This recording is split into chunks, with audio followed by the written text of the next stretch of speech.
आप जब खेतों की हरियाली देखते हैं तो शायद सोचते हैं कि अन्नदाता का आशीर्वाद है, लेकिन क्या हो अगर उसी खेत की मिट्टी में वो जहर हो जो आपके शरीर में धीरे धीरे बीमारी बनकर घर करता चला जाए। राजस्थान के गांवों में, खासकर श्रीगंगानगर और हनुमानगढ़ में, कैंसर अब कोई दुर्लभ बीमारी नहीं बल्कि एक आम सच्चाई बन चुकी है। आज इंडिया इंटरकनेक्ट में हम बात करेंगे उस खतरे की जो साइलेंट किलर बन चुका है, और ये सिर्फ आंकड़ों की नहीं, आपकी और मेरे जैसे लोगों की जिंदगी की कहानी है। पिछले कुछ सालों में राजस्थान के कई गांवों में हर घर से कैंसर का कोई ना कोई केस निकल रहा है, वो भी बिना किसी परंपरागत रिस्क फैक्टर के। ना तंबाकू, ना शराब, ना फैमिली हिस्ट्री।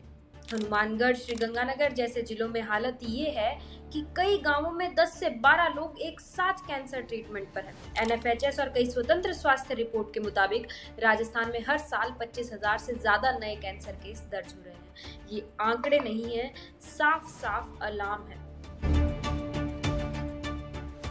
1970 के दशक में भारत ने हरित क्रांति के जरिए खाद्यान्न संकट से बाहर निकलने की एक कोशिश की। राजस्थान के सीमावर्ती जिले पंजाब मॉडल से प्रेरित होकर हाई यील्ड गेहूं, कपास और धान की खेती में लग गए, लेकिन इसके साथ आया रासायनिक खाद, कीटनाशक और मोनोक्रॉपिंग का जहर। इन इलाकों में अब भी मोनोक्रोटोफॉस, एंडोसल्फान और पैराक्वाट जैसे कीटनाशक खुलेआम इस्तेमाल हो रहे हैं, जबकि ये कई देशों में बैन है। WHO की रिपोर्ट कहती है कि भारत में हर साल लाखों किसान और मजदूर कीटनाशक जनित बीमारियों का शिकार होते हैं, और कैंसर इसका सबसे घातक रूप है। लेकिन कहानी यही नहीं रुकती, ये जहर अब गर्भ में पल रहे बच्चों तक पहुंच चुका है। श्रीगंगानगर में आचार्य तुलसी RCC द्वारा की गई रिपोर्टिंग में पाया गया है कि गर्भवती महिलाओं के खून में भारी मात्रा में कीटनाशक के अंश पाए गए हैं। इन इलाकों में नवजात शिशुओं में जन्मजात विकृतियां, कम वजन और श्वास तंत्र की समस्याएं पहले से कहीं अधिक देखने को मिल रही है।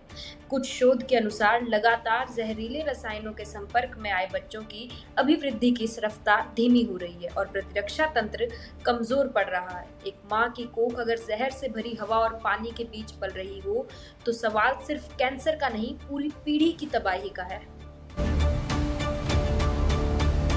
बीमारी तो आ गई, अब इलाज की बात करें तो तस्वीर और भी डरावनी है।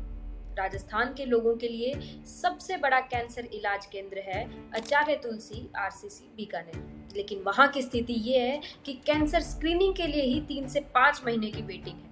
हर दिन 400 किलोमीटर से ज्यादा का सफर तय करके आने वाले ग्रामीण मजदूरों को न सस्ता इलाज मिलता है, न ठहरने की सुविधा।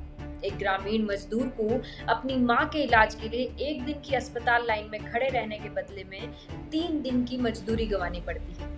क्या ये वाकई आयुष्मान भारत का सपना है? आइए थोड़ा रुक कर सोचें। क्या किसान ने खुद अपने बच्चों को जहर देने का फैसला किया था? नहीं, उसे कभी सिखाया ही नहीं गया कि कैसे कम पानी, जैविक तरीकों से खेती की जाए। उसे सिर्फ यही कहा गया, पैदावार बढ़ाओ। सरकार ने आज तक कैंसर क्लस्टर वाले इलाकों में कोई कीटनाशक कंट्रोल नीति लागू नहीं की, ना ही वैकल्पिक जैविक खेती के लिए कोई ढंग की ट्रेनिंग या सब्सिडी दी। हम भी उतने ही जिम्मेदार हैं इसमें, क्योंकि हम बाजार में उसी चमचमाते फल और अनाज को चुनते हैं जिसमें स्वाद कम और जहर ज्यादा हो। अब वक्त है पूछने का कि क्यों नहीं हर जिले में कैंसर स्क्रीनिंग की मोबाइल यूनिट्स शुरू की गई? क्यों अब तक जहरीले कीटनाशकों पर बैन नहीं लगा? क्यों किसान को जैविक खेती की ट्रेनिंग और आर्थिक सुरक्षा नहीं मिलती? हमारे गांवों को, हमारी मिट्टी को और हमारी पीढ़ियों को बचाने के लिए अब सिर्फ सरकार नहीं, जनता की आवाज भी जरूरी है। कमेंट करें, अपनी राय दें। मैं हूं महिका और आप देख रहे हैं लोकमत इंडिया इंटरकनेक्ट। फिर मिलेंगे अगले एपिसोड में।